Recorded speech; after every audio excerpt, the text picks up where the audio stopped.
충남의 알프스라 불리는 산촌마을. 마을 외곽에 새로운 집이 하나 생겼습니다. 아주 풀 때문에 이거 뭐 아주 풀고의 전쟁이요, 풀고의. 알프스 마을에 네, 귀촌한 지 요거 올해 보이는 4년째인 최석종 씨입니다. 이게 뭐 한 100여 평 되겠죠, 뭐 최소심 뭐 양쪽에. 근데 이제 저쪽도 작년에 이제 50대부터 텃밭을 기르며 살고 싶었던 전원 생활의 꿈. 70이 다 돼서야 그 꿈을 이뤘습니다. 정원만 좀 심고 그러고서 이제 정원 마냥 이렇게 노년에 여유가 있는 정원 삶. 마냥 이렇게 꾸며서 좀. 참외 하나 보여드릴까? 어릴 적 추억을 떠올리며 참외도 길렀습니다. 이게 이제 아이들이 오면은 이걸 보고서 굉장히 좋아해. 사 먹는 것만 보다가 이런 데서 직접 이런 걸 보니까 예 그럼 너 가서 거 가서 노란색 나오는 거 따와라. 이제 그러면 이걸 따오거든. 이제 지가 이제 이렇게 이제 벗겨서 이렇게 먹고 하면은 참외 직접 따서 지가 먹었다고 이걸 또 자라 그러는 거야. 그래서 그런 모습이 이제 좀 보람 있는 것 같고 아이들 때문에. 너무 늦은 나이에 귀촌해 농사는 포기했습니다.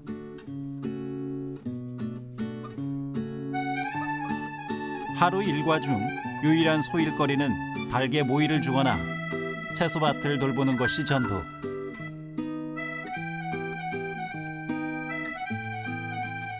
단순한 하루의 일과가 끝나면 시간과의 줄다리기가 시작됩니다. 겨울 되니까 해도 일찍 지죠. 굉장히 또 여기 뭐 해만 떨어지면 아주 완전히 그냥 요즘도 선선해요.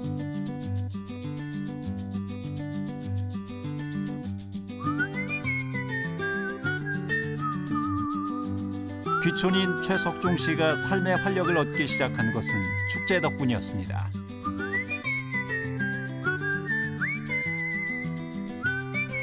매년 겨울이면 15만 명 이상 찾아오는 어른 분수 축제에서 일거리를 찾았습니다. 고구마 파는 일은 재미있었습니다. 사람들과 만나면 활력을 얻었습니다. 저 같은 경우는 농사도 없지. 뭐 농촌에 뭐 농사 지어도 그렇지만 겨울에는 할 일이 없잖아요. 그러니까 뭐 굉장히 뭐 아주 적막하게 한이 없더라고 처음에 와서 보니까. 근데 겨울 동안에 한 2달 가까이, 1달 반 이상 이렇게 이제 그 겨울 축제를 하니까 그 와서 보셨는지는 모르겠지만 전국 각지에서 손님이 굉장히 많이 와요. 그러니까 사람들 많이 만나서 좋고 만나면 우선 대화가 되고 그러니까 이제 특히 우리 같은 사람은 이제 뭐 동네 분들하고 이렇게 만나는 것도 이제 좋지만 여러 이제 사람들을 여러 곳곳에서 사는 여러 계층 분들을 만나서 이렇게 그 시간을 보내고 대화를 나누고 이렇게 하다 보니까 굉장히 또 도움도 되고 참 굉장히 좋은 점이 많아요. 이제 우리 같은 사람한테는.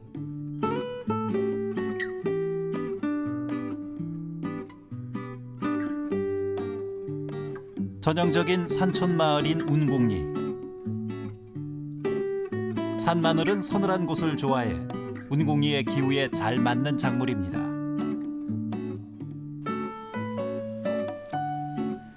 산마늘 씨앗이나 모종은 아직까진 구하기가 쉽지 않고 상당히 비싼 편입니다.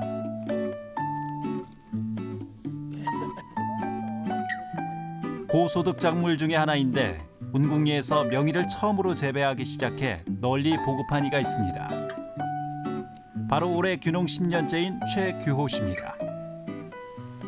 저는 이제 2007년도에 약용 관리사 그 자격증 따러 이제 다니면서 또 그 산림 아카데미 제가 2기 졸업을 했는데 그 선진지 견학을 많이 다녔어요. 그래서 갔더니 이게 명이가 좀 괜찮을 것 같아가지고 좀 노지에다 좀 심어보고 잘 돼서 이제 하우스에다 심게 됐습니다.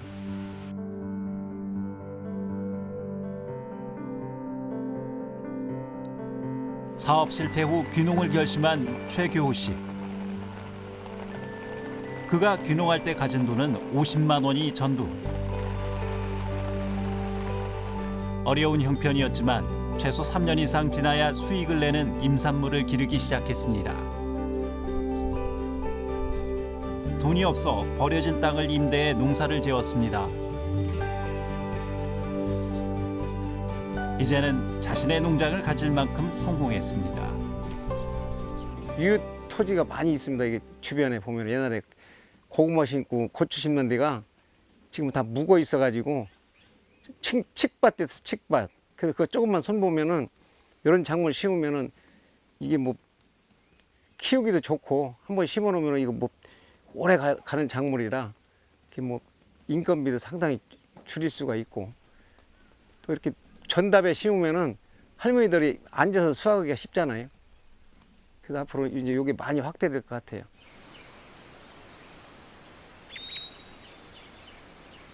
사자산 마을에 귀농인들이 들어오면서 마을이 달라지기 시작했습니다.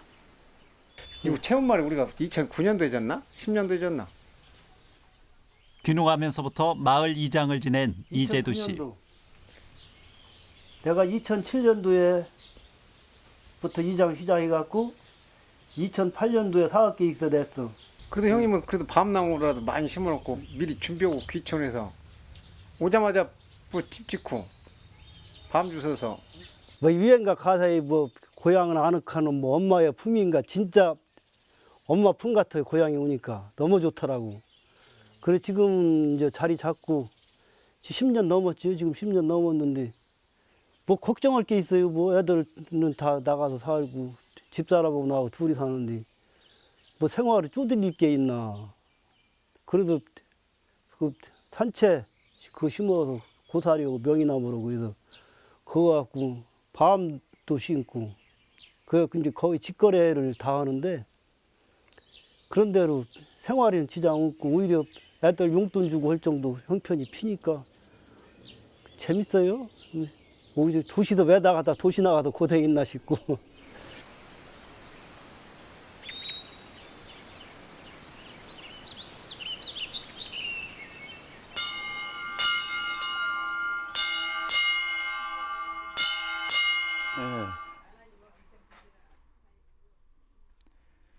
웰빙 시대를 맞아 귀산촌이 부각되고 있습니다. 특히 약초 재배나 천연 발효 식초 만드는 것에 관심이 높습니다. 5월 단오 지나가야 약초 재배는 자연에서 맑은 공기를 마실 수 있고 건강도 챙길 수 있습니다. 내가 잘했네. 네, 잘하셨다니까요. 약초를 재배해 천연 발효 식품을 만들어 팔면 소득을 올릴 수도 있습니다. 저 같은 경우는 이제 직장 생활, 이제 공직에 있다 보니까 좀 노후 자금은 좀 준비되어 있는 상황에서 저 같은 경우는 이제 자연과 더불어서 좀 노후를 좀 편안하게 이제 자연에서 태어나서 자연으로 돌아가는 그런 기분으로 좀 편안하게 시작하려고 하고 있습니다. 임산물은 자연에서 재배하면 큰 힘 들이지 않고 재배하기도 쉽습니다.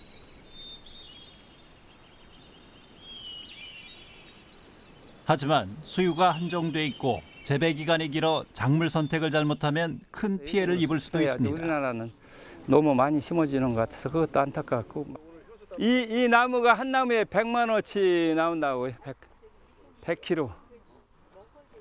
요거. 이거 봐, 이거 봐. 예. 어떻게 뭐해서 100만 원? 이걸 많이 심으셔요. 이걸 언젠가는. 아주 중요한 약초. 예. 예. 새로운 정보를 새로운 작목을 찾아라. 예, 그래야만 우리가 사는 길이지 놈이 가는 길을 가서는 절대 안 된다. 제가 또 살아온 인생도 그랬고 저도 수없이 그 미친놈 소리를 많이 들었어요. 놈이 안 넣은 것을 하니까.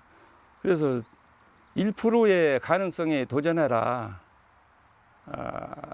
그런 얘기는 뭐냐면 쏘내기 오는 데는 피해가고 나만의 것을 만들어서 내야만 돈이 되는 거지. 어떤 뭐가 좋다 해서 이제 그쪽으로 가다 보면은 과잉생산 돼 가지고서 다 이 소득은 물론 바랄 수도 없는 거고 자기 비용 들어간 것까지도 건질 수가 없는 거거든요.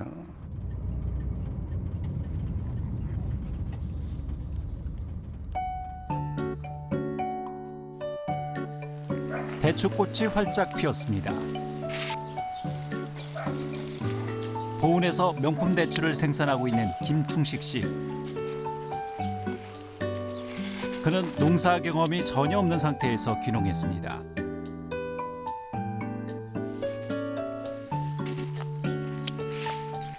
대추 농사를 시작으로 하수오에 눈을 돌려 억대의 소득을 올린 귀농인입니다.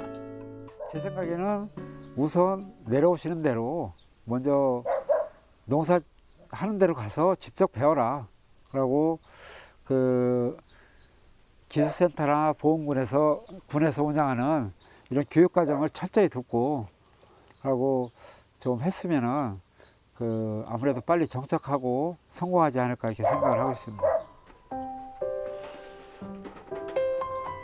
부모님의 병환으로 귀농을 결심했던 김충식 씨. 처음엔 당시 유망산업으로 소개되는 축산업에 도전했습니다. 하지만 곧바로 터진 사료 파동을 겪으며 큰 어려움을 겪었습니다. 인력 시장에 나가 작물을 재배하고 수확하는 곳을 따라다니며 작물 재배에 대한 경험을 쌓았습니다. 그러다 우연히 알게 된 것이 하수오였습니다. 처음엔 하수오 씨앗을 구하기도 힘들었습니다. 어렵게 씨앗을 구했지만 재배가 쉽지 않았습니다. 여러 번의 시행착오를 거쳐 씨앗바라 재배 기술을 개발해 전국에 보급하기 시작했습니다. 귀농한 지 8년 만에 억대 농부의 길에 들어설 수 있었습니다.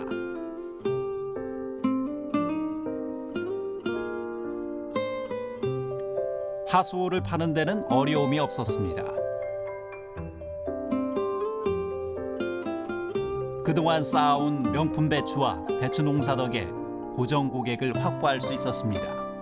가장 중요한 거는 많이 재배하는 게 아니라 그 적게 재배해서 명품화 만드는 게 가장 중요하다고 생각을 하는데요. 그 하다못해 남들이 그 재배 면적을 많이 해서 뭐 소득이 많을 거라고 생각하신 건 큰 오해시고요. 적게 재배해서 그 명품화를 만들어서 그 재배를 하시면은 오히려 더 현명한 생각이 아닌가 이렇게 생각을 하고 있습니다.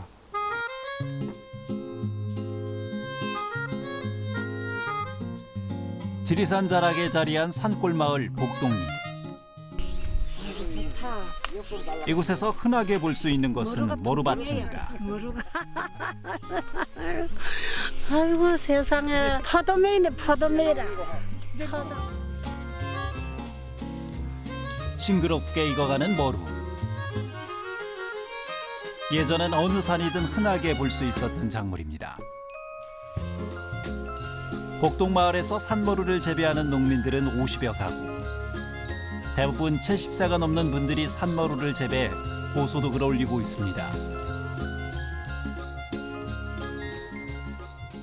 산지에서 뭐 농사물 해봐야 참 일반으로 팔려고 하면 팔아먹기 힘들고 한데 그래 이제 공장에서 이제 전면 수매를 하니까 그래 이제 참 좋은 하나 아마 더큰 보지.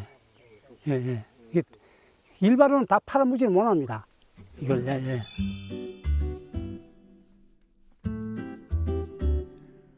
함양 읍내에서 조금 떨어진 곳. 해발 500m 정도의 야산 기슭에 머루가 익어가고 있습니다. 그림 같은 집, 산머루 체험 관광 농장입니다.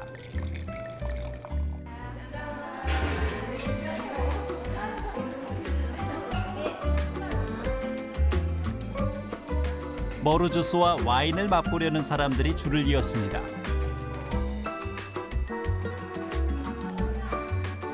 와인 조격 체험도 할 수 있습니다. 평소에 발 관리를 좀 하셔야 되겠다. 합니다. 이거 하고 나면 발 피로가 싹 풀려서 막 기분이 너무 좋아요.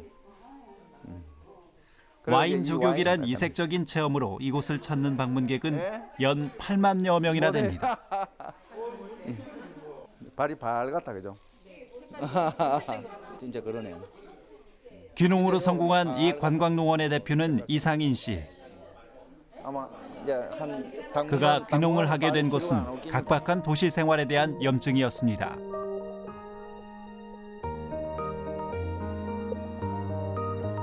귀농 초기 그는 논과 밭에서 열심히 일했지만 늘 적자였습니다. 새로운 소독작물로 찾은 것이 산머루였습니다. 함양은 토양이 게르마늄 성분이 풍부해 머루 재배에 좋은 환경이었습니다.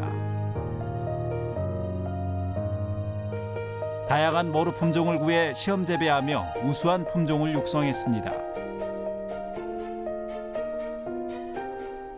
산머루 농장을 운영하며 생과도 팔고 머루즙을 만들어 팔았습니다.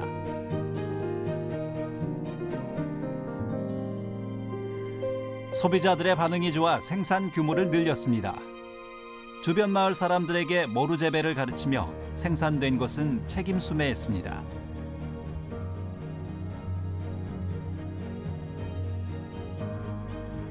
생산량을 늘리면서 판매가 증가했습니다.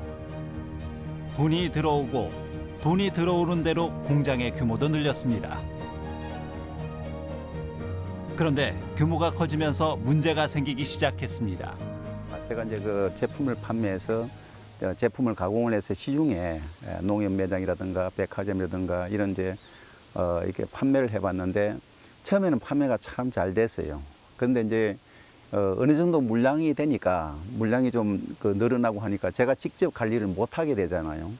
그래서 이제 중간 유통업자들 통해서 판매를 하게 되는 그런 이제 중간 유통 이제 물류 체계를 이제 갖추고 이제 이게 공장을 운영을 했는데 그렇게 되니까 마진이 확 줄어드는 거예요. 공장 이윤이 적게 남잖아. 매장 마진, 중간 유통 마진 이걸 빼니까 지금 유통 구조에서 판매는 되는데 잘 돼 나가는데 그런 자금 경색이 일시에 자금이 많이 들고 또 미수금이 많이 발생이 되니까 도저히 운영이 어렵습니다. 그래서 우리 같은 이런 적은 기업으로서는 유통으로 성공을 한다는 거는 이거는 계란 가지고 바위치기구나, 한계가 있구나 해서 제가 단순 제조업으로는 도저히 성공을 못 하겠다 이렇게 판단을 했죠.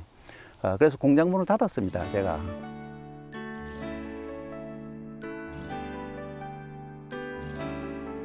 새로운 활로를 찾기 위해 선진 농업국을 찾아 얻은 것은 6차 산업.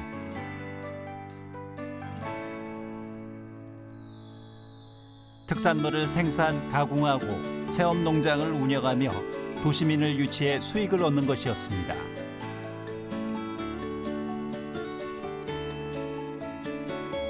발효학과에 진학해 명품 와인을 만들기 위한 기술도 배웠습니다. 제조와 숙성 과정을 공개하며 사람들이 찾아오기 시작했습니다.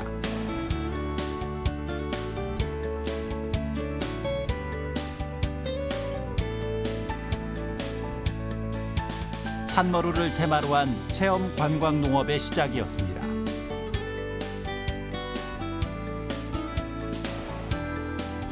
방문객이 늘면서 매출도 늘었습니다. 이제는 연 15억 원 정도의 매출을 올리고 있습니다.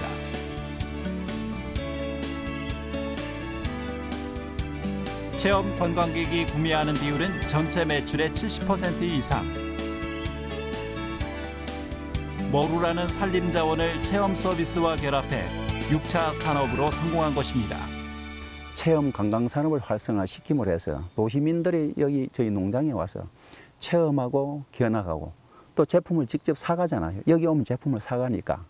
그러니까 시중에 그런 중간 유통 이런 개념을 깨고 직접 여기 생산지에서 농장에서 도시민들이 와서 체험하고 견학하고 하는 이제 그런 유통 구조를 없앤 그래서 여기에 제품도 사고 하는 그런 수익 구조가 되니까 현금 유동성이 들고 외상 미수가 안 나가니까 그리고 여기는 싸게 팔아도 많이 남는 그런 구조잖아요. 중간 유통 이런 그 비용이 안 되니까 그러니까 활성화가 되는 이게 이제 그런 걸로 통해서 하나의 이게 자립화의 기반이 되더라.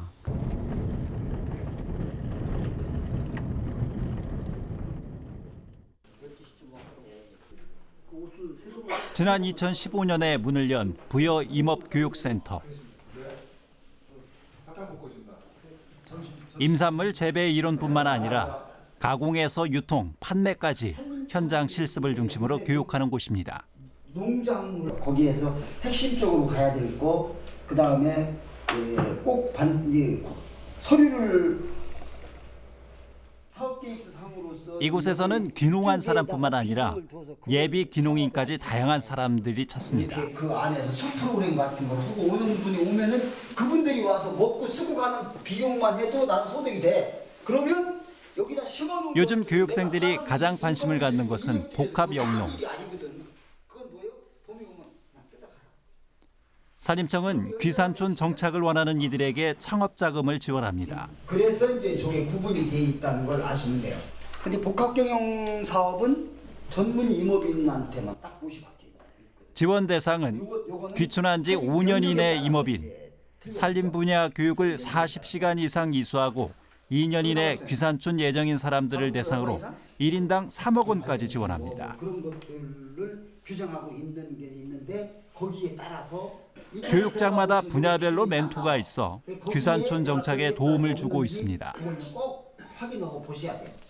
네, 이런 교육을 통해서 이제 그 교육이 물론 이제 그런 제도적인 거나 이런 것들도 안내를 해주지만 교육 프로그램의 거의 대다수가 이제 선배 귀농인들 또는 본인이 하고자 하는 그런 뭐 귀농이 됐든 귀촌이 됐든 그런 생활을 하고 계신 분들이 시행착오를 그분들이 삶을 통해서 내가 이제 간접 경험을 하는 것들이 이제 현장 교육들을 많이 하거든요. 그러면 내가 생각했을 때는 뭐 이렇게 굉장히 부푼 마음을 가졌는데 현장에 가서 보니까 현실은 또 그게 아니기 때문에 그런 것들을 미리 알고 본인이 이제 그런 실패를 하거나 하는 것들을 이제 그 선배 임업인들은 먼저 와서 하시는 분들 그런 분들을 통해서 그걸 이제 미리 본인이 이제 취득을 하게 되니까 이제 그런 시행착오를 덜 거치게 하는 거 그게 제일 교육 프로그램 중에서 중요하다고 생각해요.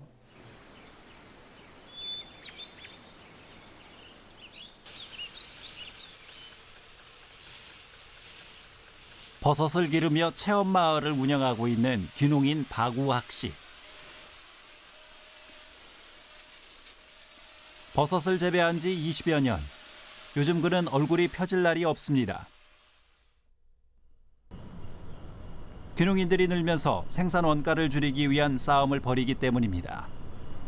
지금 상태는 포화 상태죠. 이제 수입도 많이 되고 또 귀농 귀촌하시는 분들이 거의 뭐 한 60~70%가 버섯을 선택이 되니까 또 정부 지원도 또 많이 잘 되고 있고 그러다 보니까 포화 상태인 것 같아요. 귀농하기 전 제일 먼저 해야 할 일은 재배할 작물의 수요와 공급 상태. 박우학 씨가 원목버섯을 재배할 당시 생산하는 인은 적었습니다. 그래서 그는 큰 수익을 얻을 수 있었다고 합니다. 당시에는 엄청 비싸게 팔았어요. 버섯 한 송이에 정말 닭 한 마리 값 정도 나올 정도로 비싼 버섯을 팔았습니다. 그래서 300평에서 두 달 반 만에 한 8천만 원 뽑았으니까 지금은 상상할 수가 없죠. 네, 원목에서.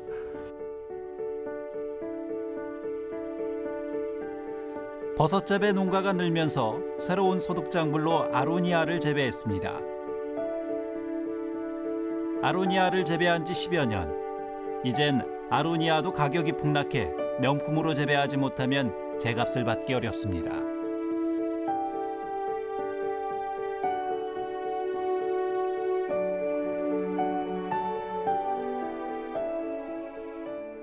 수고하십니다. 아이고, 네, 오래간만입니다. 네, 아이고, 겨우에 고생 많으시네. 네.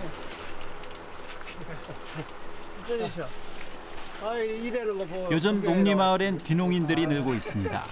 올해 이제 다 쓰고 제약 관련 업종에 종사하다 농리마을에 귀농한 지 4년째인 이대영 씨.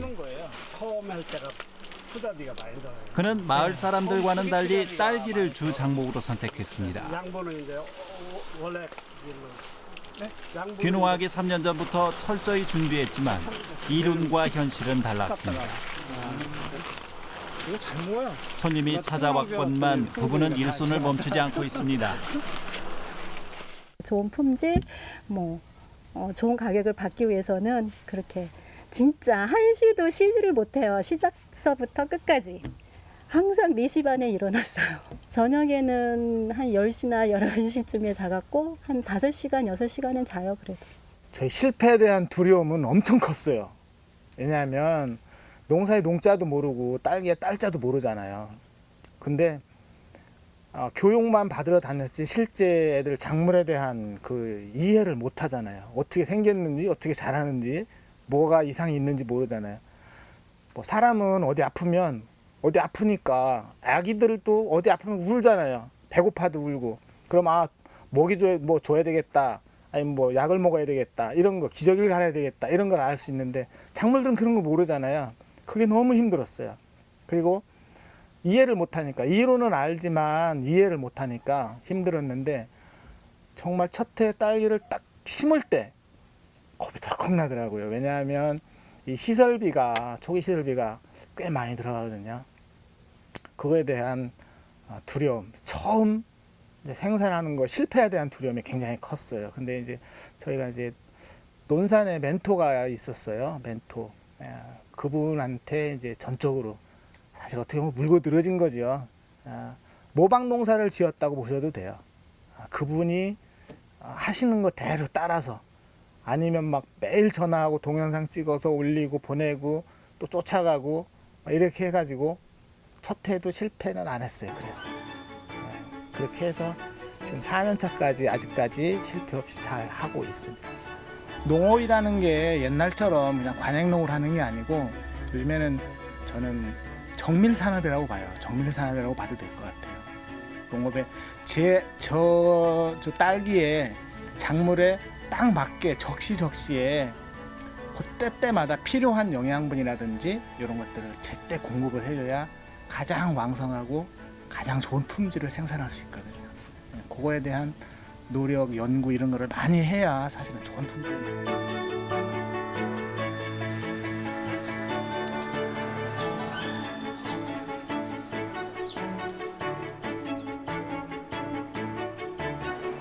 감으로 유명한 청도.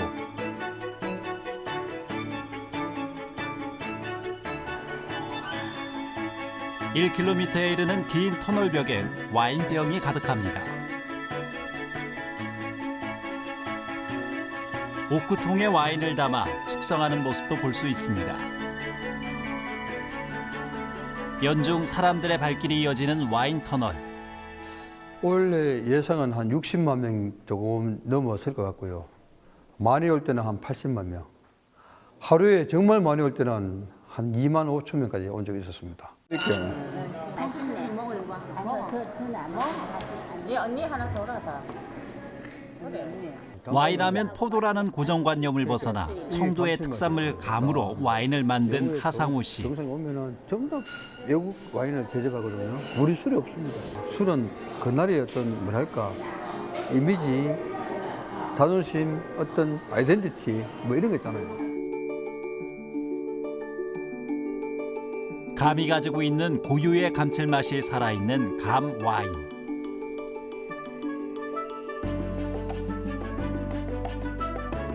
하상우 씨가 감 와인을 만들게 된 곳은 발효식초를 생각하면서부터였습니다. 발효식초의 전 단계가 와인입니다. 와인 제조에 필요한 효모와 기술을 개발해 감 와인 제작에 성공했습니다. 미국과 중국에 수출까지 했습니다.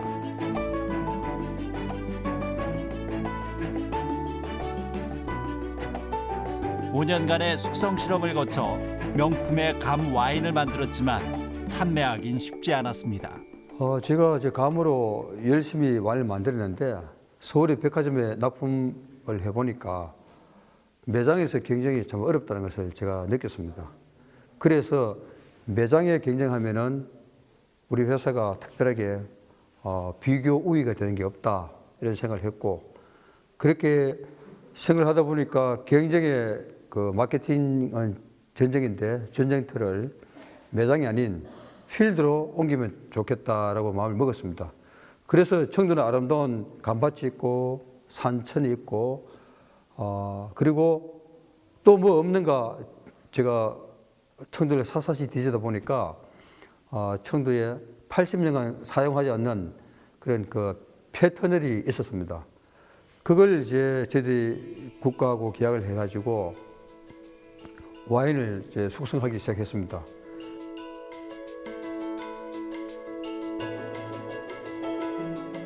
보통 와인은 고급 소비자를 겨냥한 상품으로 판매됩니다. 대중 소비를 늘리기 위해 폐터널에 감성을 도입했습니다. 와인에 추억을 담아라. 문화가 있는 감성의 와인 터널로 만들었습니다.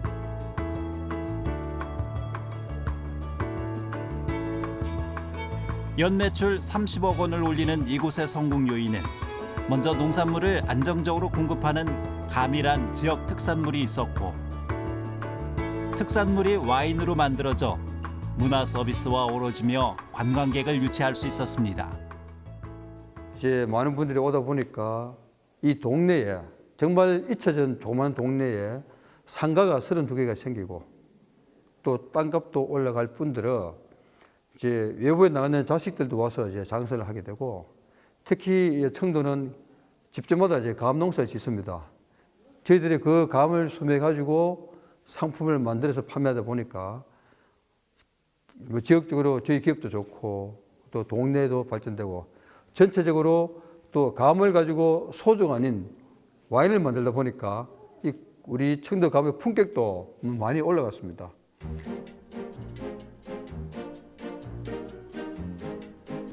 칠갑산 정상 아래 자리한 알프스 마을.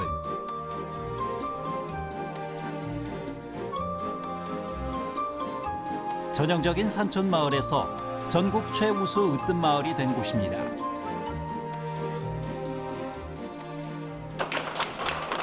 미원수 오셨다고 했어요. 미원. 네, 미원 많이 나요. 맛깔스러운 미원에서 오신 분들. 신부가 10억 정도가 돼요. 알프스 마을엔 그 성공 비결을 듣기 위해 많은 사람들이 찾습니다. 특성을 잘 활용을 하지 않고 있는 실장이죠. 나이 드신 어르신 중에서 말씀을 구수하게 잘하시는 분이 계세요. 그분한테 1년 중 300일 정도 강연으로 바쁜 알프스 마을 대표 황준환 씨. 이장님과의 사이가 어떠신가 같아요? 괜찮아요. 네? 괜찮은 편이요? 다행입니다. 이 경관이나 자연 이것을 통해서 황준환 씨가 고향에 귀촌할 때는 40대 초반.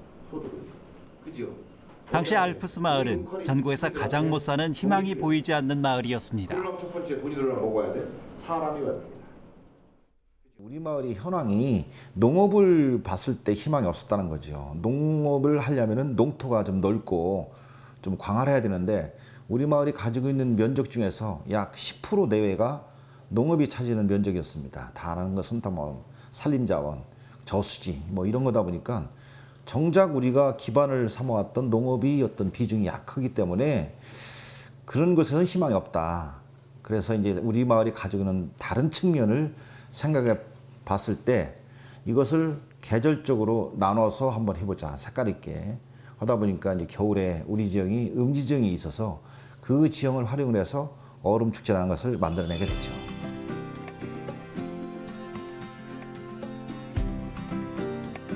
지형과 기후의 불리함을 오히려 장점으로 살려 기획한 얼음 축제. 결과는 대박이었습니다. 물을 뿌려 얼음 분수를 만들었고 하천에 물고기를 잡아 축제를 치렀습니다. 어느 누구의 도움 없이 주민들의 힘만으로 축제를 성공시킨 것입니다. 얼음 축제가 끝난 자리엔 조롱박을 심기 시작했습니다. 2km에 이르는 긴 조롱박 터널. 이제는 매년 30만 명이 찾아오는 곳. 알프스 마을의 성공 신화는 그렇게 시작했습니다. 키운다는 게 보통 힘든 게 아니에요, 이게. 마을에 대박을 가져온 조롱박. 조롱박은 키우기가 여간 까다로운 것이 아닙니다. 백일 기도 드리듯 정성과 손길이 필요합니다.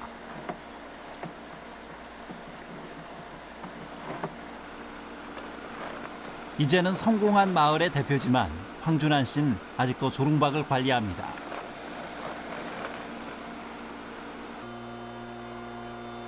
손이 부족하면 직책에 상관없이 일손을 거두는 것이 이 마을의 운영 원칙.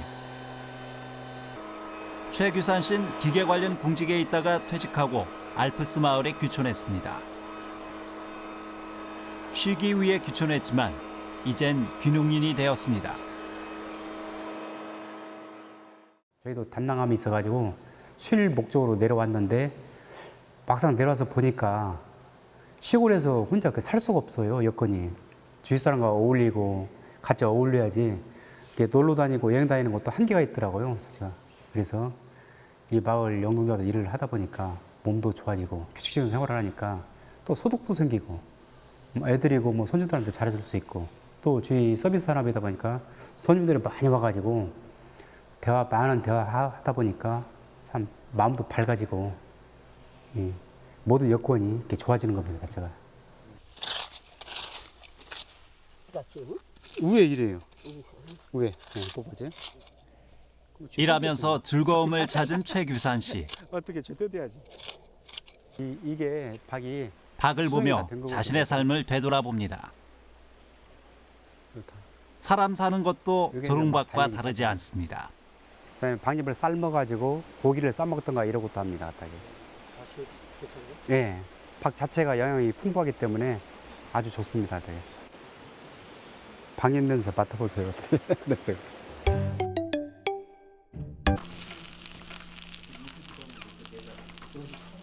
고소한 향기를 맡고 박립전 앞에 사람들이 모였습니다. 노릇노릇 전을 붙이는 이는 이곳에서 제일 나이가 많은 조옥순 할머니. 그런데 복색이 모두 같습니다. 직원임을 알려주는 복장이죠. 알프스 마을 기업은 노인들에게 일자리를 제공하고 있습니다. 식당을 하다 쉬고 있던 순덕 씨도 조리사로 취업했습니다.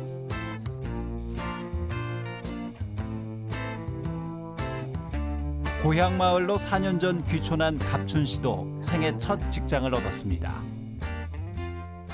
이 나이에 진짜 어디 가서 뭐 설거지도 못할 나이잖아요. 저도 이제 70이 다 돼가는데 이러는데 이렇게 형님 동생들하고 이렇게 같이 어우러져서 일한다는 자체가 눈 뜨면 갈 데가 있다는 자체가 너무 좋은 것 같아요. 마을 일을 하느라 늘 바쁜 귀촌인 최규산 씨. 오늘은 깻잎밭에 앉았습니다. 귀촌한 지 4년. 농작물을 재배하는 풍경도 많이 변했습니다.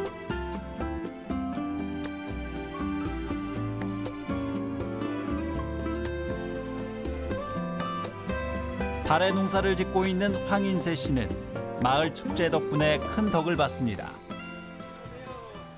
예, 어서 와요. 예. 요새 날 덥고 장마라 어렵죠. 예. 아이 다리는 거 잘 됐네요. 예, 올해 잘 됐어요. 예. 언제쯤 수확해요? 9월 말경 되면은 아마 완숙될 겁니다. 다 저희 분들이 많이 도와주셔서 예, 저한테 큰 덕이 되는 걸로 알고 있습니다. 예, 우리 마을은 이 산골 마을이기 때문에 참 영세한 농촌 마을이죠. 그래서 평균 농가 소득이 순소득이 500만 원도 못 됩니다. 그런데 마을 겨울 분수축제, 얼음분수축제 때 내외관에 나오면은 그 농가 소득을 능가합니다. 그래서 여름에는 여름대로 농사를 짓고 겨울에 농한기에 한 50일 내지 60일 내외관에 나와서 일들을 하시면은 1년 농사 소득보다 훨씬 상회하는 그런 소득을 올리고 있습니다.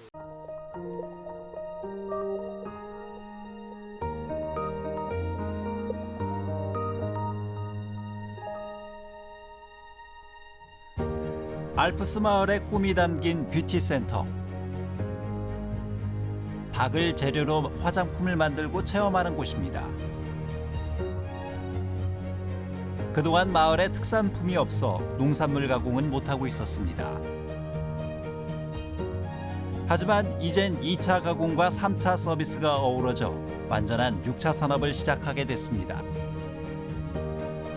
사계절 축제를 겨냥해 수십억 원을 투자했습니다. 위험 부담이 커졌습니다. 마을의 미래가 걸린 사업이라 머리를 맞대고 있는 조합원들. 귀농 귀촌인들이 마을 사업을 주도하고 있습니다. 저희도 이제 1년에 3번 축제를 하고 있었는데 여름 축제나 겨울 축제나 마찬가지예요. 하늘이 70~80%를 좌우합니다. 이게 날씨가. 특히 겨울 축제 그 소득이 우리가 한 80% 이상을 차지하는데 날씨가 맑거나 요즘 뭐 어떻게 따뜻해지잖아요. 온난화 돼가지고 그러면은 눈을 받을 수 없잖아요. 그러면 입장료를 못 받으니까 소득이 확 줄어들거든요. 근데 앞으로 이런 게 계속 반복이 되니까 이런 걸 대처하기 위해서 우리가 사업을 다과해가지고 소득을 창출하기 위해서 화장품도 하고 뭐 체험도 하고 여러 가지를 아이들 짜가지고 좀 추진하고 있는 거죠. 제가.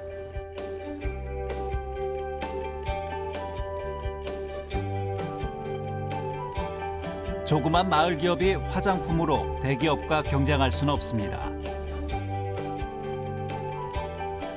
나만의 화장품을 스스로 만들어 보는 것, 박미스트 체험입니다. 박속같이 새하얀 웃음을 짓는 학생들.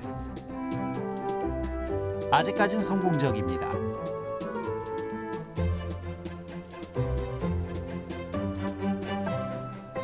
박미스트 체험은 연중 관광객을 유치하고자 시작했습니다.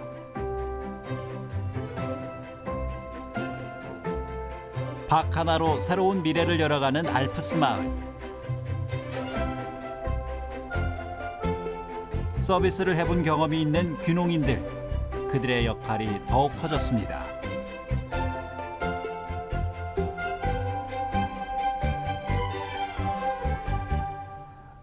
우리가 이 체험이라는 것은 서비스거든요. 사실은 3차 산업을 어떤 최첨단을 갖는 그런 것인데 우리 농촌에 계신 분들이 그런 것을 여지까지는 우리 체험마을의 역사가 좀 짧잖아요. 우리 뭐 외국의 사례는 몇십 년, 몇백 년 됐는데 우리나라는 기껏 뭐 20년 남짓 되는 그런 짧은 역사이기 때문에 이제 도입이 단계이기 때문에 더 힘듭니다. 제가 생각한 데는 우리 체험마을의 구조는 이게 다 어우러져야 된다고 생각합니다. 우리 농촌에 사시는 분들이 가지고 있는 재능이 많으시거든요. 사실은. 그래서 뭔가 이 종합 예술가의 어떤 마음을 가지고 마을을 이끌어 가야 되지 체험이라는 것 하나를 단순하게 접목을 해서는 이 소도로 지켜질 수는 없어요. 우리 농촌에 가지고 있는 어떤 다원적인 여러 가지 기능을 잘 혼합하고 믹서를 하면은 좋은 작품이 나올 것이다 이렇게 생각을 합니다. 도시를 벗어나 자연과 함께하는 삶의 터전. 여유가 있는 삶을 살고 싶은 것은 많은 사람들의 꿈입니다. 농촌에 대한 향수를 갖고 있는 베이비 부머 세대에겐 귀촌에 대한 욕구가 더욱 큽니다. 하지만 귀농 후 소득 부족과 이웃 간의 갈등으로 역귀농하는 비율도 늘고 있습니다. 돌아오는 농촌을 만들기 위해 운영되고 있는 체류형 귀농교육센터. 귀농 귀촌을 준비하는 이들을 위해 이론과 실기를 병행해 교육하는 곳입니다. 어떤 귀농이나 귀촌 이런 것이 사회적으로 이제 관심을 갖게 되면서부터 대부분 어떠한 농촌이나 산촌에 대한 지식이나 정보 없이 오기 때문에 실패하고 돌아가시는 분들이 사실 많았습니다. 이분들에게 어떻게 하면 시행착오를 덜 겪게 하고 또 산촌이나 이런 귀촌을 좀 성공적으로 할 수 있을까 고민하다가 1년 동안의 체류형 교육을 통하고 어떠한 그 귀촌, 농촌에 대한 정보를 파악한 이후에 어떤 귀농이나 귀촌을 하게 되면은 바람직하지 않을까 이런 차원에서 이런 체류형 교육장을 만들게 됐습니다.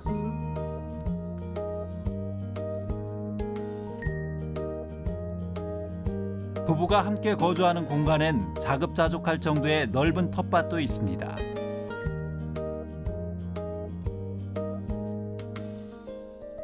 귀농을 꿈꾸며 올 3월 새내기로 입교한 30대의 젊은 부부.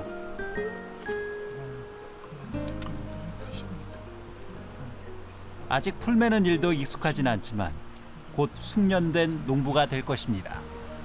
책으로만 보던 거랑 막상 여기 와서 직접 몸으로 이제 느끼는 게 많이 차이가 있다는 걸 느끼게 됐고요. 다행히 여기 이런 좋은 시설에 머물면서 이제 귀농 선배 농가를 찾아가서 몸으로 직접 배울 수 있는 기회를 얻을 수 있어서 좀 더 귀농하기에 좋은 환경이 된 것 같습니다.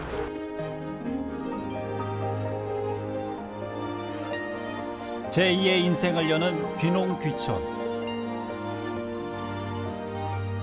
더불어 살려는 마음으로 준비하는 사람에겐 새로운 미래가 열릴 것입니다.